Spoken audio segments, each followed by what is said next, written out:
Okay student, आज 10th class में अपनी यूनिट एसिड बेस साल्ट में से आज हम स्टडी करेंगे एसिड्स को। देखो, अगर सिंपल हम बात करें तो कल इंडिकेटर की फॉर्म में भी हमने एसिड को डिफाइन किया था। अब किस सब्सटेंस को हम एसिड कहेंगे?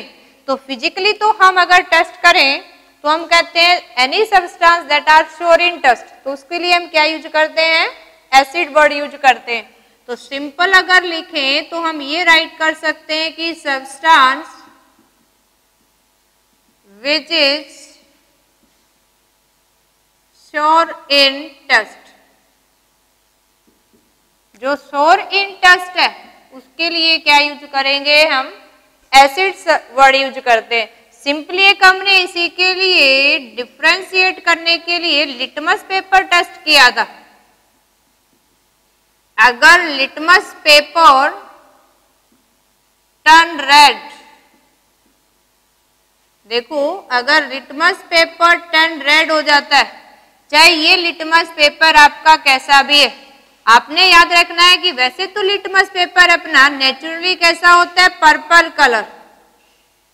चाहे ये पर्पल कलर का है, चाहे आपका ब्लू कलर का है ये, और चाहे आपका रेड कलर का है, क्योंकि पर्पल कलर से ब्लू और रेड एसिड बेस में बना देते हैं।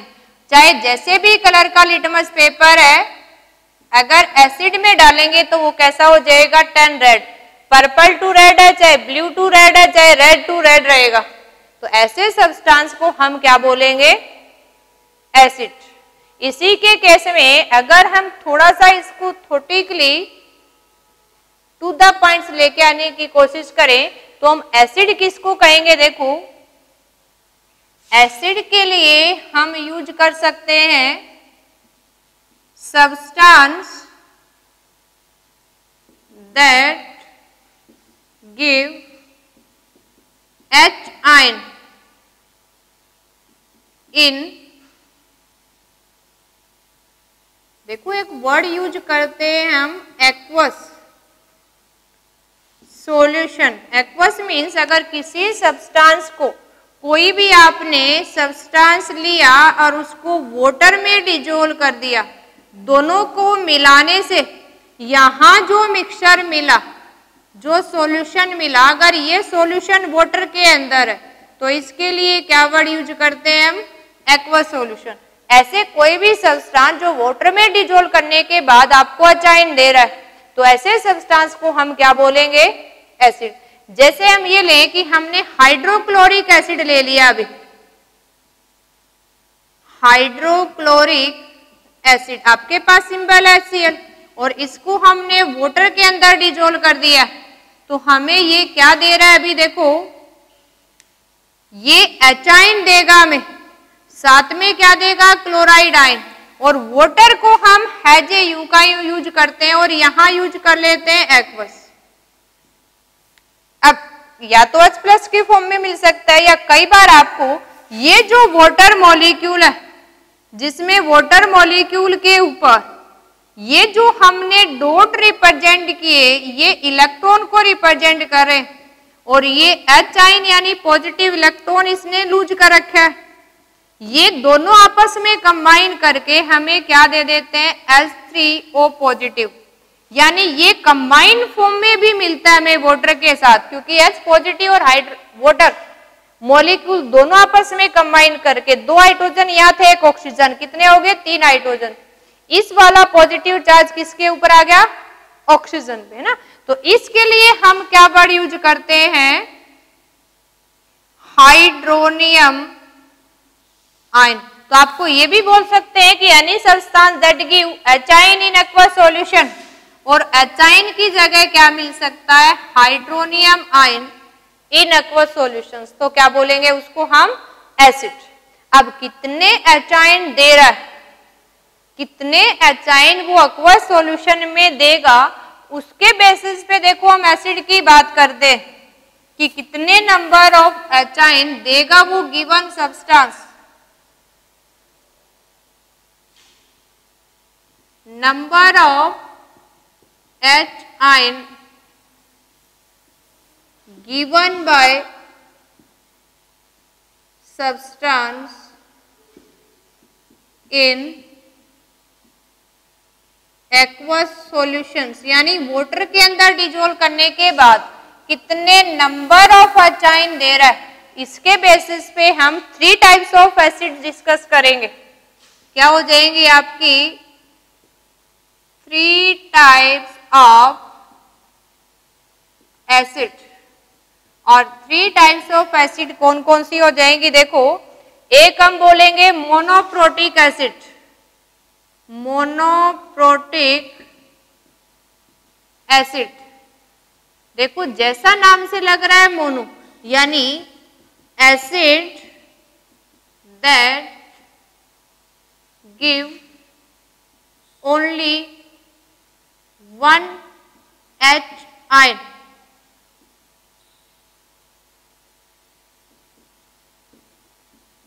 in aqueous solutions पर मोल। अपने एक मोल में से अगर हम ये बात करें, या पर मोलिक्यूल्स, एक मोलिक्यूल एसिड का आपका एक एचाइन ही दे रहे हैं तो उसको मोनोप्रोटिक बोलते हैं।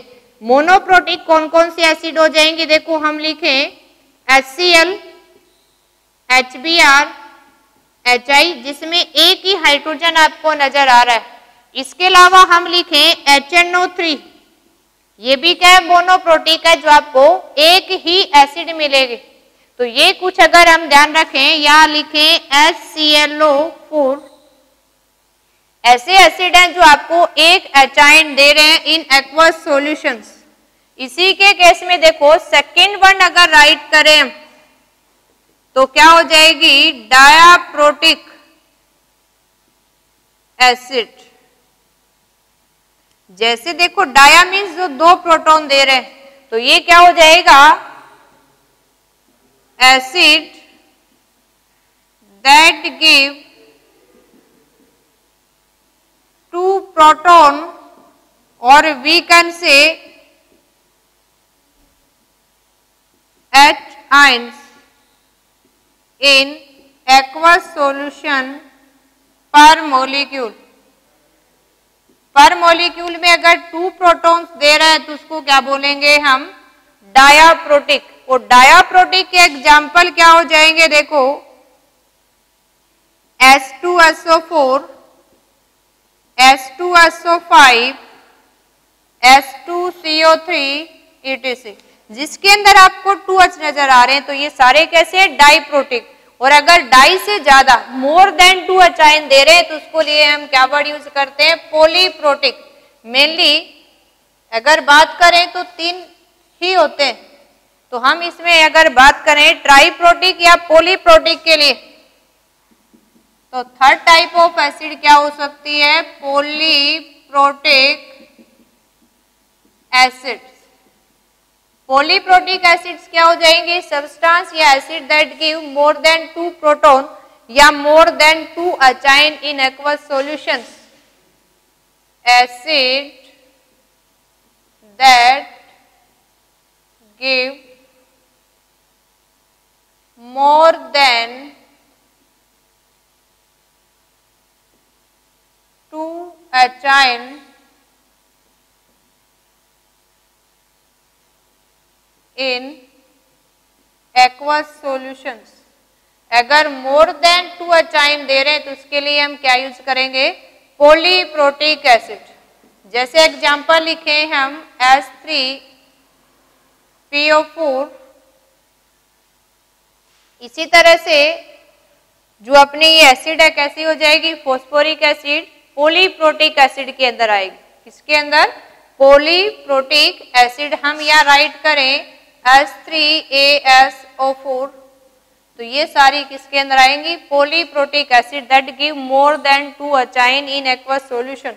अब इसी के केस में देखो आप हाइड्रोलिसिस एक्वस सॉल्यूशन में आयनाइज कैसे करके लिखेंगे।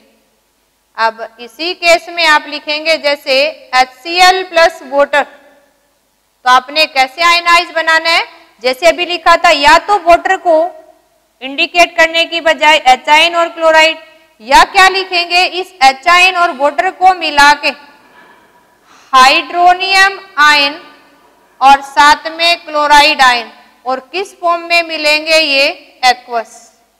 क्योंकि यहाँ जो हम वाटर यूज कर रहे हैं ये एक्सेस में यूज कर रहे हैं। इसी तरह से आपको दे दिया यहाँ H2SO4 और आपने वाटर मिला दिया, तो कैसे आयन बनाओगे? जितने H आयन है यहाँ सिंपल पहले बनता है, देखो एक हाइड्रोनियम आयन और यहाँ मिलेगा बाईसल्फेट आयन। अब ये जो बाईसल्फेट आयन है आपका, ये फर्दर हाइड्रोलिसिस करोगे और ये हमें क्या दे देगा? हाइड्रोनियम आयन और साथ में क्या बन गया? सल्फेट। ये हम एक्वस स्टेट में देखो, अब एक मॉलिक्यूल था, एट लास्ट अगर देखें तो कितने दे रहा है? 2 मॉलिक्यूल्स, 2H आयन या हाइड्रोनियम आयन। H की फॉर्म में भी लिख सकते हो और हाइड्रोनियम फॉर्म में भी लिख सकते हो। आप इसको सिंपली देखो, अगर इनको रिप्रेजेंट करें, कोई भी एसिड आपको गिवन है इनमें से और आयन लिखना है, तो आप कैसे राइट कर सकते हो? जैसे ये लिख लें HBr एक्वस, वाटर ना देके ये भी लिख सकते हैं एक्वस, तो आपने सिंपल लिखना है कि हमें क्या दे रहा है? H आयन देगा और साथ में क्या देगा? Br negative bromide. अब इसी तरह से आपको मान लो HNO3 दे रखा है एक्वस के अंदर, तो भी क्या बनाओगे? H पॉजिटिव एक्वस और साथ में NO3 नेगेटिव एक्वस। अपने एग्जाम में क्वेश्चन बनता है कि विच ion present in aqueous solutions, तो एक तो इसी के लास्ट में जो नजर आए एनाइन आपने रिप्रेजेंट करना है। ये H पॉजिटिव में भी लिख सकते हो और इसको हाइड्रोनियम फॉर्म में भी लिख सकते हो। कोई भी एसिड है उसके एक्वस सॉल्यूशन में उस एसिड का एनाइन होगा, इसके साथ क्या होगा? प्रोटोनियम, यानी H+ आयन या हाइड्रोनियम आयन, दोनों को रिप्रेजेंट कर सकते हो। तो ये हमने पढ़ा type of acid according to number of H ion given, monoprotic, diprotic या हम पॉलीप्रोटिक बोले। इसी के लिए एक वर्ड और यूज करते हैं, देखो हम कि कितने H आयन दे रहा है, उसी के लिए हम क्या वर्ड यूज करते हैं? बेसिसिटी ऑफ एन एसिड, कि बेसिसिटी कितनी है एसिड की। तो बेसिसिटी क्या होती है? Tendency of acid to give H ion in aqueous solution. तो कई बार आपसे क्वेश्चन पूछ लिया जाता है, find basicity of H3PO4 in aqueous solution, है ना। तो भी आपने कंफ्यूज नहीं होना है। बेसिसिटी मीन्स आपने यही बताना है कितने H आयन देगा। तो हमें कितने H आयन दे रहे हैं? 3। तो यहां लिखेंगे हम बेसिसिटी ऑफ H3PO4 इज 3। अगर आपसे पूछ ले कि इसी की तरह आपने बेसिसिटी किसकी निकालनी है? सल्फ्यूरिक एसिड की। बेसिसिटी ऑफ H2SO4 तो कितनी हो जाएगी? 2। अगर आपने यही निकालनी है बेसिसिटी ऑफ, आपसे पूछ ले कि आप बेसिसिटी निकालो HNO3 की, तो आपको कितने H दिखाई दे रहे हैं? 1। वही क्या होगी? बेसिसिटी। यानी बेसिसिटी भी क्या होती है? कितने नंबर ऑफ H आयन दे सकता है वो, वही क्या होती है? टेंडेंसी। तो या तो मोनोप्रोटिक, डाइप्रोटिक, पॉलीप्रोटिक की फॉर्म में पूछ ले या बेसिसिटी की टर्म में। तो बेसिसिटी भी क्या होती है? कितने number of H ion aqueous solution में गिवन मॉलिक्यूल्स प्रोवाइड कर रहा है या दे सकता है। तो उसी के केस में उसको हम क्या बोलते हैं? किसकी? मोनो, डाई या ट्राइप्रोटिक की कौन सा आपका एसिड है। अब एसिड की देखो, अगर हम डेफिनेशंस की बात करें, ये जो एक्वस सॉल्यूशन में हम बात कर रहे हैं सिंपली, तो इसके लिए हम लिटमस पेपर से इंडिकेटर हमने यूज किए थे एसिड के लिए अलग अलग, कैसे डिफरेंशिएट करें। तो इसी के अनुसार हमने कुछ कंसेप्ट पढ़ने, कंसेप्ट ऑफ एसिड से रिलेटेड कुछ कंसेप्ट है ना, एसिड नेम हमसे पूछ लेते हैं। तो सिंपल अगर पूछे आपसे कि बेसिक जनरल कंसेप्ट बताओ अगर आपसे पूछ ले कि जनरल बेसिक कंसेप्ट में डेफिनेशन दो या कॉमन कंसेप्ट क्या है आपका, या बिना किसी नाम के पूछ रखा हो, तो हम एसिड को कैसे डिफाइन करते हैं? एसिड किसको कहेंगे? Substance that is sour in taste. Second क्या कहेंगे? Substance that turn blue litmus red, जो ब्लू लिटमस को क्या कर दे? Turn red. या श्योर इन टेस्ट, उसके लिए हम क्या वर्ड यूज करेंगे? एसिड। इसी के केस में देखो सेकंड कंसेप्ट हमने यूज करना है, दैट इज अर्हेनियस कंसेप्ट। ये हमें according to name of scientist पूछते हैं कि किस साइंटिस्ट ने किस टर्म में एक्सप्लेनेशन दी। तो अर्हेनियस कंसेप्ट में एचाइन की टर्म में एक्सप्लेन किया था। तो यहां अगर आपने एसिड को एक्सप्लेन करना है तो क्या कहेंगे हम एसिड के लिए? Substance that give H ion in aqueous solution. तो उसी के लिए हम क्या बोलेंगे? अर्हेनियस एसिड। क्या बोलेंगे इसी को? अर्हेनियस एसिड। जैसे ही आपने एग्जाम्पल अभी किए थे, HCl है, HNO3 है, या हाइड्रोजन साइनाइड है ना, जितनी एसिड जिसके अंदर आपको H नजर आए वो सारे के सारे क्या है? अर्हेनियस एसिड है। और सेम कंसेप्ट किसने दिया था यहाँ पे? अगर हम बात करें एसिड से रिलेटेड, एक हमने पढ़ना है लोरी ब्रोंस्टेड कंसेप्ट। लोरी ब्रोंस्टेड कंसेप्ट के अनुसार एसिड को कैसे डिफाइन किया? लोरी और ब्रोंस्टेड टू डिफरेंट साइंटिस्ट है जिसने इंडिपेंडेंटली एसिड सब्सटेंस को डिफाइन दिया।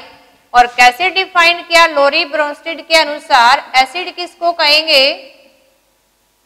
सब्सटेंस, सेम अर्हेनियस डेफिनेशन हो जाएगी, substance that give H ion in aqueous solution ना। इसलिए कह सकते हैं कि all Arrhenius acid are Lowry Bronsted acid. जितनी अर्हेनियस एसिड है वही सारी की सारी क्या है? लोरी ब्रोंस्टेड एसिड है। तो आप ये भी राइट अप कर सकते हैं, all Arrhenius acid are Lowry Bronsted acid ना। शॉर्टली ये भी राइट कर सकते हैं हम इसके लिए। तो आप एक एग्जाम्पल याद रखें। तो एसिड की टर्म में तो लोरी ब्रोंस्टेड और अर्हेनियस का सेम कंसेप्ट था, बेस में अलग अलग था दोनों का ना, तो वो हम बेस के साथ स्टडी करेंगे। यहां हमें फोर्थ डेफिनेशन जो एसिड से रिलेटेड मिली वो था आपका लेविस एसिड। अगर लेविस कंसेप्ट की बात करें तो आपका लेविस डॉट स्ट्रक्चर भी स्टडी करते हैं हम। इसी के बेसिस पे लेविस ने जो हमें डेफिनेशन दी एसिड की वो क्या दी? Substance that can accept a pair of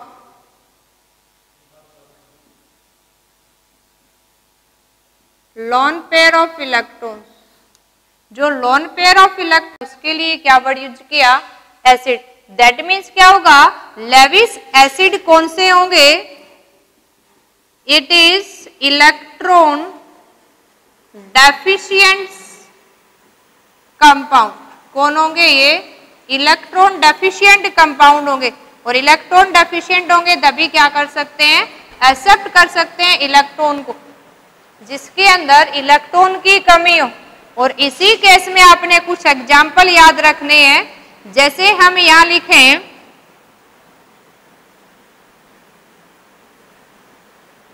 BCl3, बाकी हम राइट करें BF3, बैक बॉन्डिंग से ये सेटिस्फाई हो जाता है।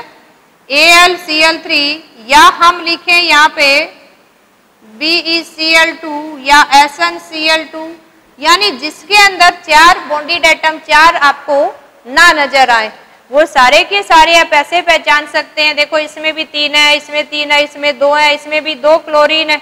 तो ये सारे के सारे किसका काम कर रहे हैं? Lewis acid. तो आपने 3 टर्म में याद रखना है, एसिड सब्सटेंस और लिटमस पेपर को रेड कर देता है। Arrhenius और लोरी ब्रोंस्टिड का कंसेप्ट सेम है कि जो एक्वा सॉल्यूशन में एचाइन देते हैं वो एसिड है। लेविस कंसेप्ट ये कहता है कि कोई भी सब्सटेंस जो इलेक्ट्रॉन डेफिशिएंस है किसी दूसरे सब्सटेंस से पेयर ऑफ इलेक्ट्रॉन को एक्सेप्ट कर सकता है, उसको हम क्या बोलेंगे? लेविस एसिड बोलेंगे। तो आपने इनकी डेफिनेशन नोट कर लेनी है, एग्जाम्पल के साथ याद रखना है आपने, क्योंकि हमसे एग्जाम में यह भी पूछा जा सकता है कि given substance is which type of acid.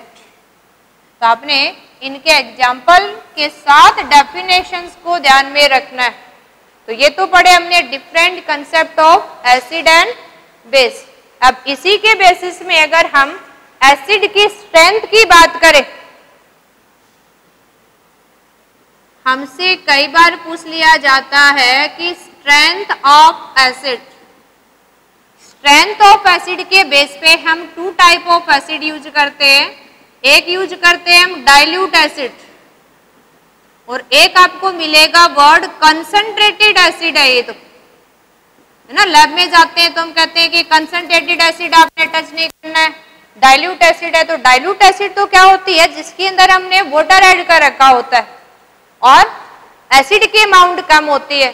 तो substance that containing only 5 to 10% of acid है एंड अदर इज वाटर, तो बोलेंगे डाइल्यूट एसिड। और अगर उसके अंदर हमने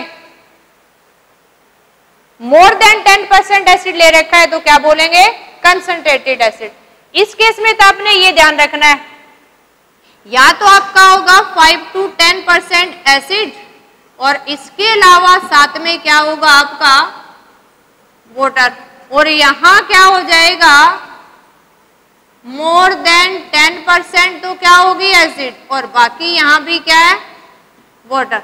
तो ये तो हम यूज करते हैं कंसंट्रेटेड, ये किसके लिए? डाइल्यूट के लिए। यहां जो इंपॉर्टेंट है जहां से क्वेश्चन बनता है that is dilution of acid, that is most important question, ये आपने ध्यान रखना है। अब डाइल्यूशन ऑफ एसिड क्या है? Process of mixing water and acid to make its solution, या फिर हम ये कहें कि टू डाइल्यूट इट, है ना, सिंपल ये भी लिख सकते हैं कि dilution means process of dilution, dilute करने का प्रोसेस ऑफ एडिंग वाटर है। लेकिन क्वेश्चन यहाँ ये बनता है कि how can you dilute the acid. यहाँ क्वेश्चन जो अपना बनता है वो क्वेश्चन ये बनता है कि एसिड को डाइल्यूट कैसे करोगे आप। देखो हमने याद रखना है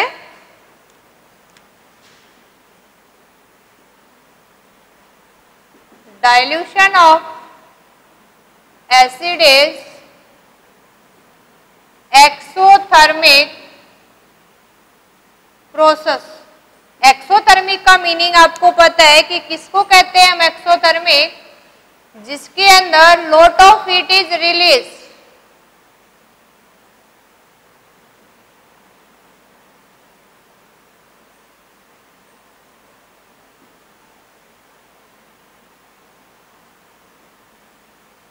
यहां large amount of heat release होती है। जैसे दोनों को मिक्सअप करते हैं यानी test tube and beaker become hot, या हमारे पास रिएजेंट बोतल है वो भी गर्म हो जाती है। लेकिन अब यहां क्वेश्चन बनता है how can you dilute acid. Acid को डाइल्यूट कैसे करोगे? देखो डाइल्यूशन में हमने सिर्फ मिक्सिंग करनी है, लेकिन मिक्सिंग करने का भी एक तरीका है। हम इसको मिक्सिंग करने के लिए क्या करेंगे? पहले किसी भी बीकर के अंदर हमने यहां फर्स्ट क्या लेना है इसके अंदर, वाटर, और उस वाटर के अंदर फिर हमने क्या डालनी है, एसिड, क्योंकि वाटर के अंदर लेटेंट हीट ज्यादा होती है, तो जो एक्सोथर्मिक प्रोसेस है उसको कंजर्व कर लेगा। अगर हमने देखो ये स्टेप फॉलो किया कि वाटर के अंदर ऐड किया, पहले हमने वाटर लिया और सेकंड स्टेप के अंदर, ये फर्स्ट स्टेप और सेकंड के अंदर एसिड ऐड किया हमने वाटर के अंदर, या इसके अलावा अगर हम ये करें कि हमने पहले टेस्ट ट्यूब या बीकर के अंदर या एसिड ले लिए और एसिड के अंदर वाटर डाल रहे हो, तो वाटर क्या होगा, इजीली यहां से इवेपोरेट हो जाएगा और ये क्या करेगा, स्प्लैश कर देगा। तो ये नहीं करना है आपने कभी भी। तो एक क्वेश्चन भी बन जाता है कि you add acid into water during dilution, never add water into acid. अगर आपने वाटर इनटू एसिड डाल दिया तो ये क्या हो जाएगा, एक एक्सीडेंट, और जो यहाँ जो एसिड जैसे ही वाटर डाला तो exothermic reaction acid splash out करेगी, जंप करेगी और अपना फेस या कपड़े बर्न अप हो जाएंगे। इसलिए हमेशा जब भी डाइल्यूशन आपने अपनाना है तो क्या करेंगे, first we take the water, फिर उसमें क्या करेंगे, एसिड डालेंगे। यानी ये ध्यान देना है, take water and then added acid into it, यानी add acid into water, never add water into acid. देखो मिलाना दोनों को है, लेकिन मैं आपको फिर दोबारा से बता रही हूं, जब भी हमने डाइल्यूट करना हो तो एसिड को डालना है पानी के अंदर हमने। अगर आपने पानी को डाल दिया एसिड में तो वो स्प्लैश आउट करेगी एसिड एक्सोथर्मिक होने की वजह से, और क्या करेगी, हमारा चेहरा है, कपड़े सब बर्न हो जाएंगे, दैट कॉजेज एक्सीडेंट। तो आपने ये ध्यान रखना है कि एसिड को डाइल्यूट कैसे करना है, डाइल्यूट होता क्या है। तो ये सब हमने किसके बारे में पढ़ा, एसिड के बारे में। अब अगर हम कॉमनली देखें, इसी से रिलेटेड आपने कुछ एसिड के एग्जाम्पल्स याद रखने हैं, है ना। नेक्स्ट इसकी केमिकल प्रॉपर्टीज और यूजेस पढ़ेंगे अपने नेक्स्ट वीडियो में। Okay, thank you.